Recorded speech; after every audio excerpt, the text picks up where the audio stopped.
Doing it. Okay. Chp.3, baby. Chp.3 of the gentle art of verbal self-defense by Suzette, Haden, Elgin. I'm going to pause. So something popped up, okay, at the top of my list. It was somebody's live stream. So I was like, okay, I'll go over and see what's up, just in case. Because I look at many different perspectives, philosophies, approaches. And these guys were all about, masculinity, right? And shutting down feminism. I'm like, okay. So I'm like, okay, this is interesting, but not my shit. It's like not into certain perspectives. I'm into equality of women and men in harmony, not one dominating one or the other. Balance. Okay. Chp.3, the verbal attacks octagon. One of the major reasons why people don't realize that verbal violence is being used against them is that they've never been taught about presuppositions. They know about them, of course, below their conscious level of awareness. That's why they feel hurt or insulted in response to something that sounds on the surface like a non-hostile thing to say. That's because this is me interjecting, they are assuming an attack before it ever happens. So creating conflict unnecessarily, right? You need to think your way through. Is this person just being honest, or are they leading somewhere that you don't want to live, right? But they've never been taught to watch out for presuppositions or to pay attention to them instead of just to the words they're hearing, right? Body language, tone. That's what she said. As a result, they can't provide a reasonable explanation of why they feel hurt or insulted. That's also lack of internal analysis, knowing your emotions, knowing yourself. The term presupposition is used in a number of different ways by scholars in various fields, so that there will be no confusion. I'm going to define it for this book as follows. A presupposition is something that a native speaker of a language knows is part of a meaning of a sequence of language archetype, even when it is not overtly present in sequence, right? So if you were raised, let's say, old school folk culture, you knew medicine, well, there you go. For instance, you would know connections and ways of saying things to people who have the same knowledge, background, language, so on and so forth. Okay. For instance, every native speaker of English knows that the sentence, even Bill could get an A in that class, means that Bill is no great shakes as a student. And B, that the class is not difficult in any way. But notice that neither one of those pieces of information is present anywhere in the overt wording of the sentence. That is, the sentence doesn't say, even Bill, who is certainly no grade shakes as a student, could get an A in that class, which isn't difficult in any way. Nevertheless, that is what the sentence means. The two extra pieces are said to be presuppositions of that sentence. The illustrations in figure 1, I'm going to show you that.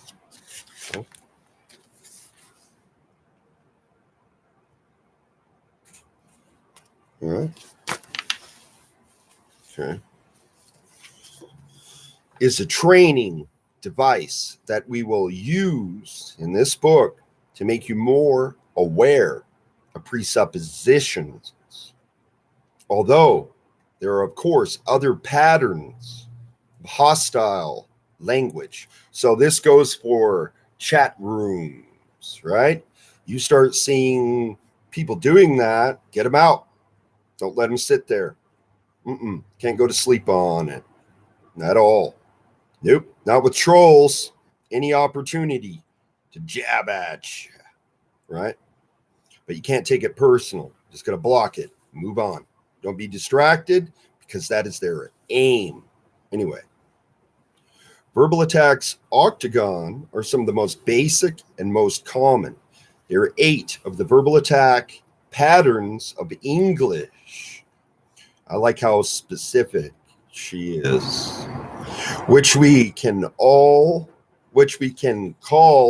VAPS, VAPS, rhyming with MAPS for short, mnemonic device, memory. Each section of the octagon shows you a hostile language pattern that has 2 major parts, at least one open insult that serves as debate, okay, and 1 or more chunks of hostile language hidden away as a presupposition of the utterance.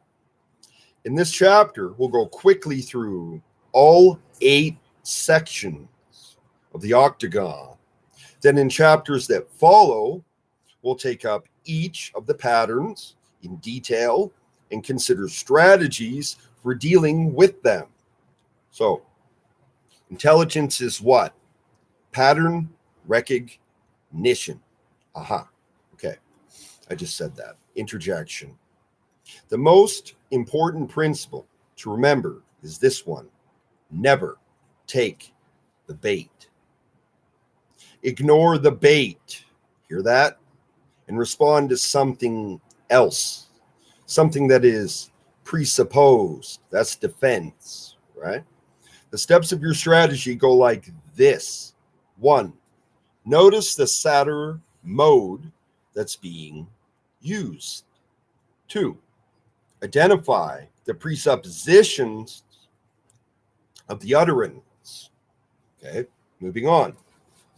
Figure 1. I'm going to start at the top with A and kind of circle around the octagon. So I'll show you one more time, make it easy. Got it? Okay. Now, A. If you really, that's the presupposition, A. And then B, same thing again. C. Don't you even care? D. Even you should. Oh, my mom would tell me this. I'm going to interject on that. Don't should on me. Don't shit on me. It was my mom saying it's stuck. I was like, okay.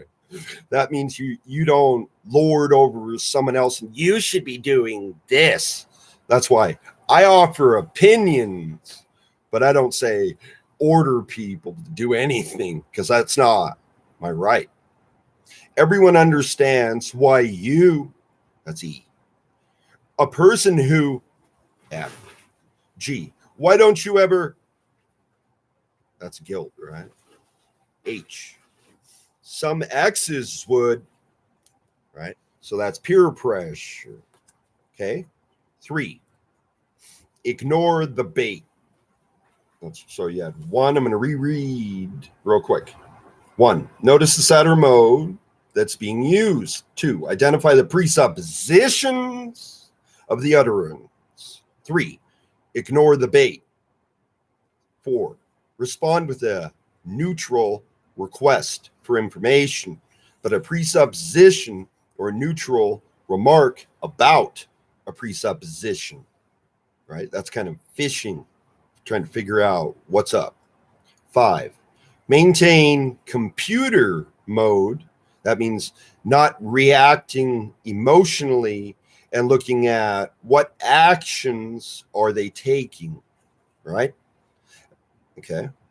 So you want to stay in computer mode as much as possible, unless you see that you can safely switch to leveling. Okay. That's where negotiation comes in, and you have to decide enemy, friendly fire, or, they're just ignorant. Now let's go around the verbal attacks octagon briefly, one section at a time, with examples of typical utterances and their relevant presuppositions. Okay, section A. If you really loved me, you wouldn't go bowling every night, instead of what she wanted to say, right? So she feels like she has to guilt him into giving her attention. Men do it too, I'm sure. Presupposition. You don't really love me. Oh, God. There we go. Okay. And then next one. If you really wanted to lose weight, you wouldn't eat so much. God damn. Ow. Presupposition. You don't really want to lose weight. If you really wanted a promotion, you wouldn't go to lunch with a person like that. Presupposition. You don't really want a promotion. If you really wanted to pass this course, you'd pay attention to my lectures. Presupposition. You don't really want to pass this course. All of these utterances are disguised blamer mode sentences. It's a little more subtle to say, if you really loved me, you wouldn't go bowling every night. Instead of, you don't care anything about me. And the way I know that is that you go bowling every night. But the meaning is the same. In a section A attack, the you don't really accusation is hidden away as a presupposition. Section B. If you really loved me, you wouldn't want to go bowling every night. Presuppositions. You don't really love me. You have the power to control not only your actions, but also your personal desires. Sections B are like an axe dipped in poison. Wow. Their section A attacks escalated to one more level of viciousness and are, of course, in blamer mode as well.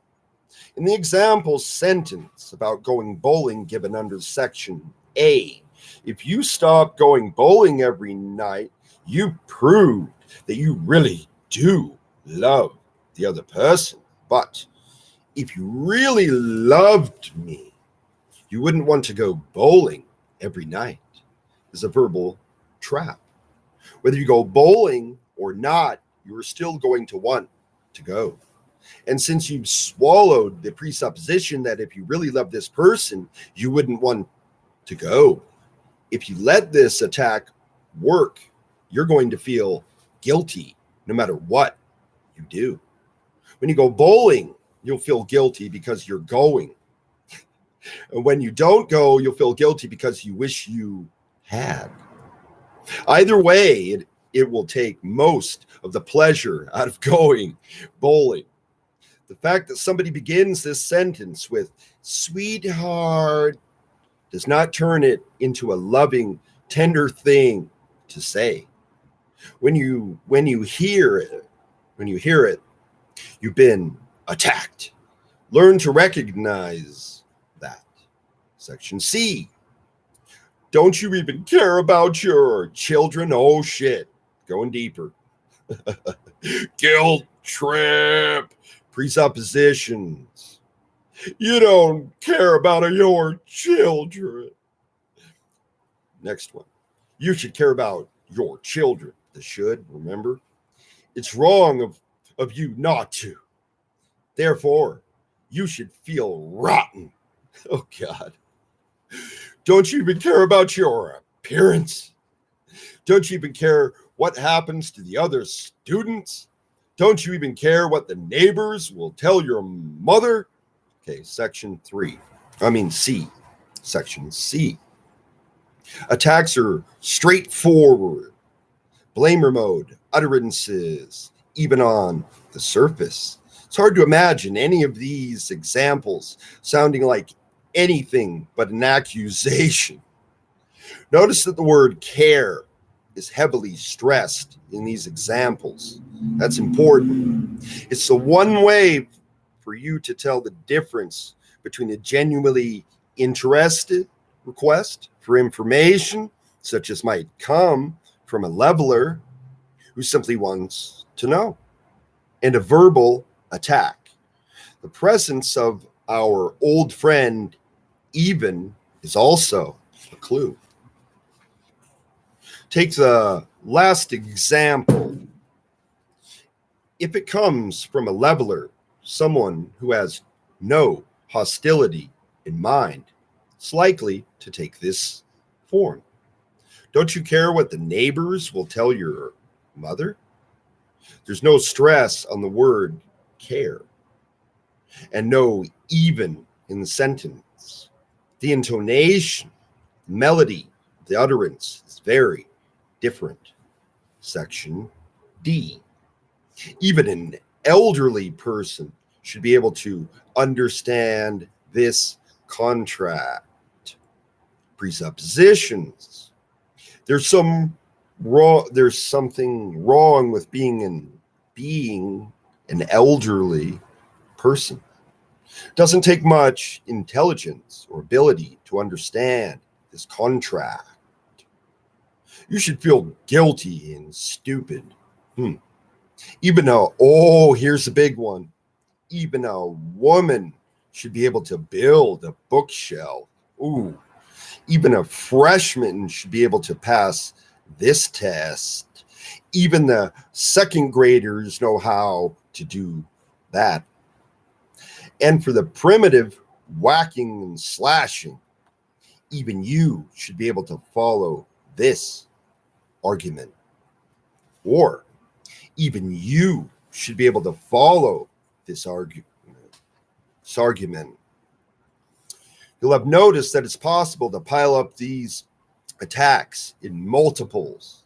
For instance, combos, shit.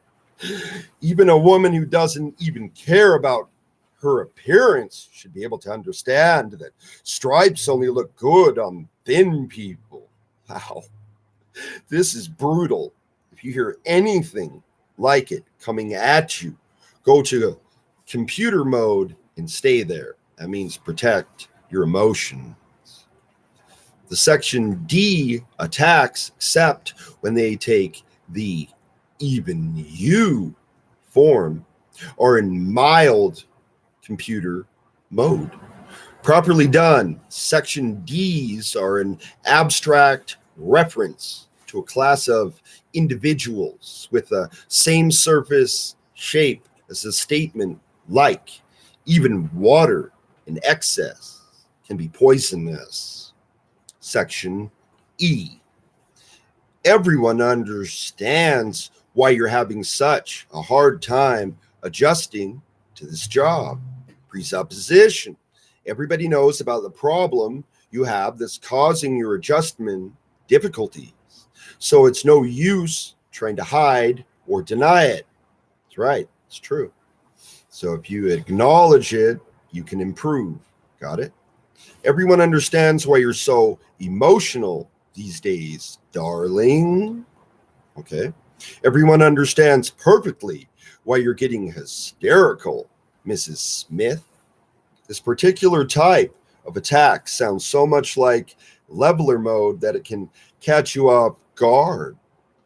The presence that all-knowing and unidentified everyone at the beginning should be a warning.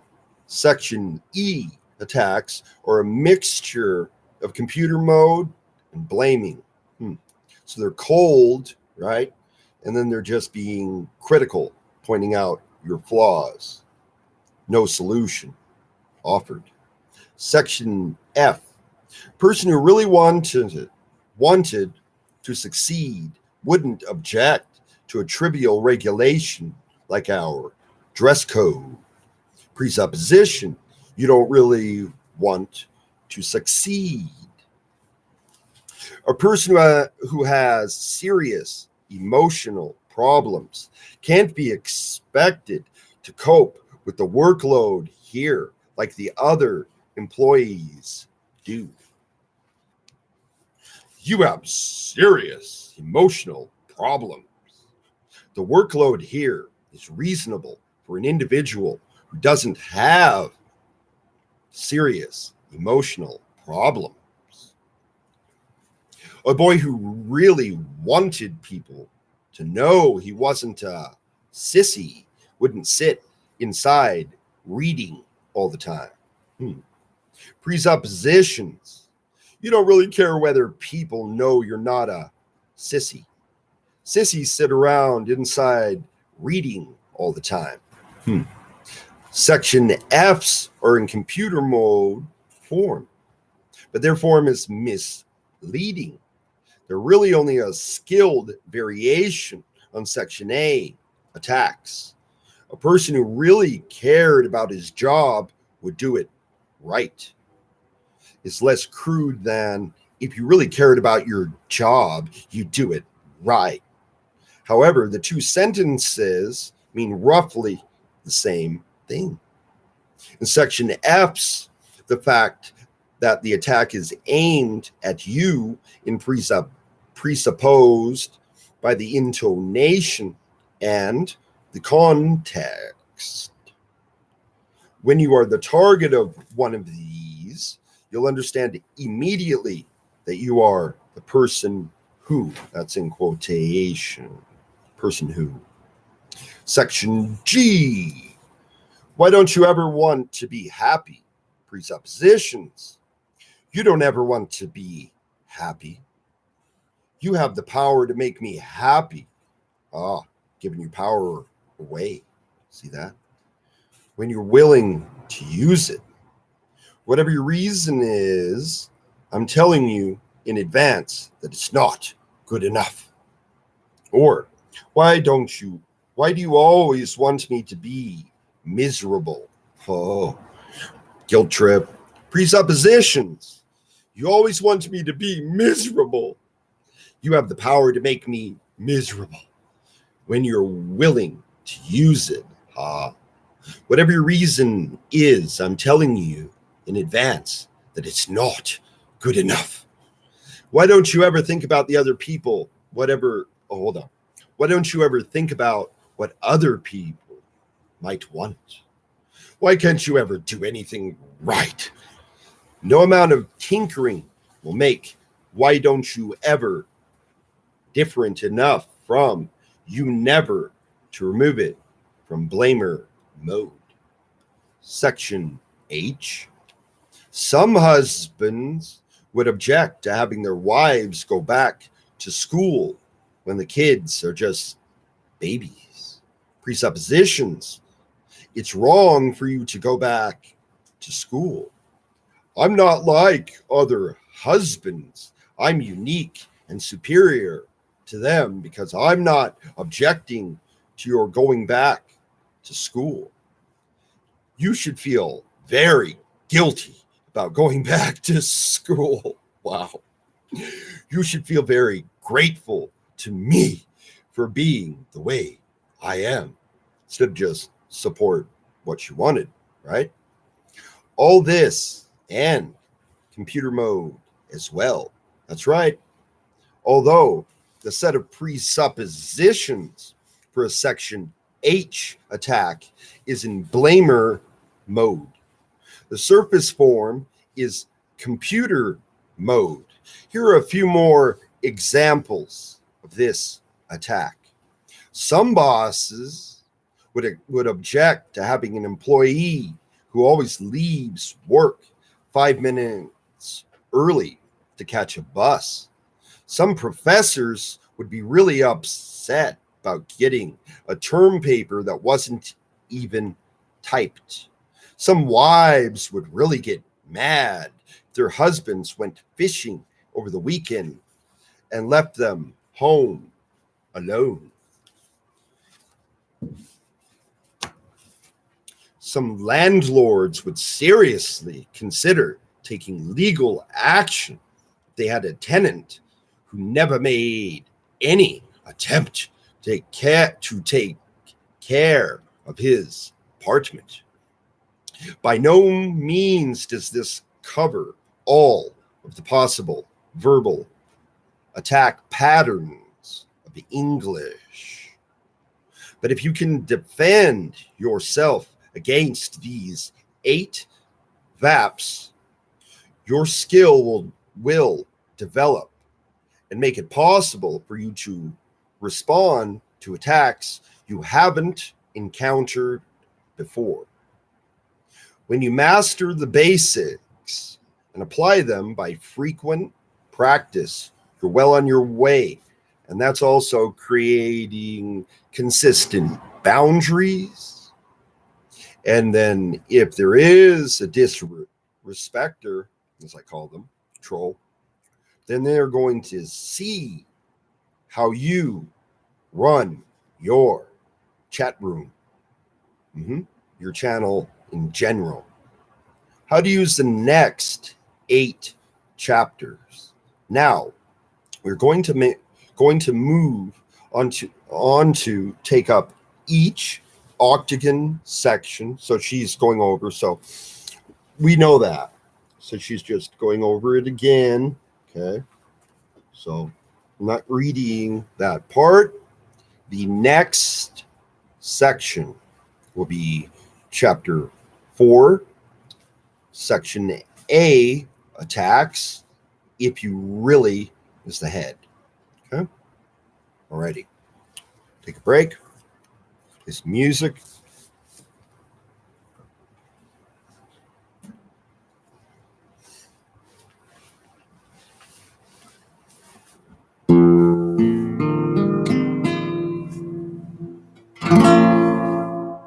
Like a burning flame, I could hear you on the window,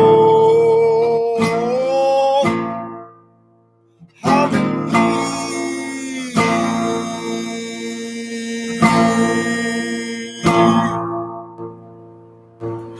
Grandmother, grandfather in the tree.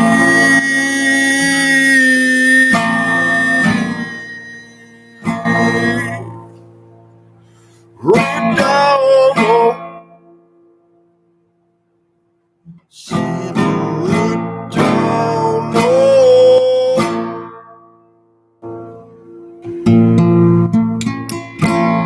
I can see it coming down the pipeline,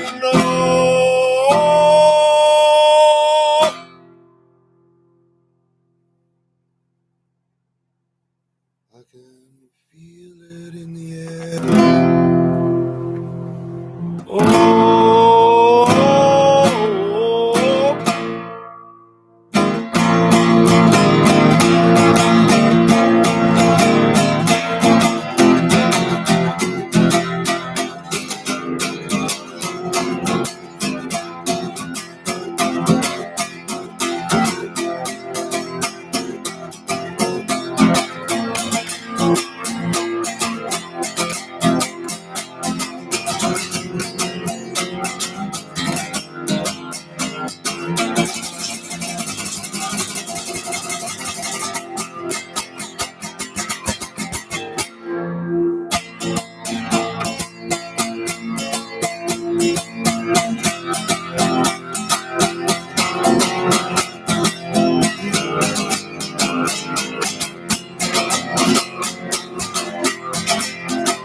Cigarette down low.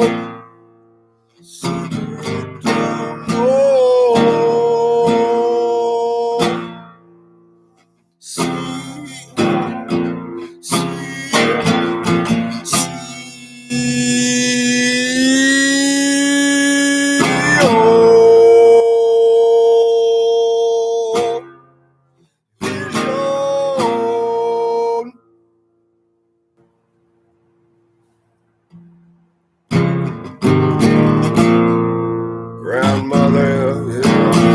Grandmother at the well, grandfather high in the land, oh, come to some wrong say,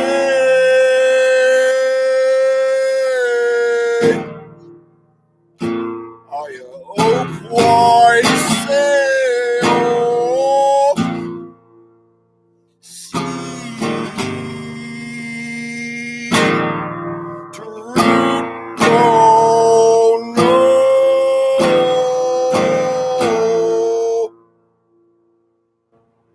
Thank you.